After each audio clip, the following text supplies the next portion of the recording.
কংগ্ৰেছ এটা সময়ত ভাৰত স্বাধীনতাৰ কাৰণে বহুত কষ্ট কৰিছিলে, বহুত ত্যাগ কৰিছিলে, no' doubt up to Jawaharlal Nehru, Indira গান্ধীলৈ ঠিকেই আছিলে। তাৰপিছত ক্ৰমান্বয়ে এই পাৱাৰৰ সোৱাদটো পাই কংগ্ৰেছ নেতৃত্বৰ এতিয়া সেৱাৰ মনোভাৱ নাই।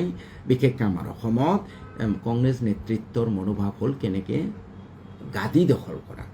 ৭১ৰ আগত মানুহ কিন্তু ন্যায়িকভাৱে ভাৰতীয় হৈ গ'ল, যে ৭১ৰ আগৰ মানুহখিনিক আমি নাগৰিক হিচাপে সমমৰ্যাদা দিম বা তেওঁলোকক জীয়াই থকাৰ কাৰণে এটকা মাটি দিম।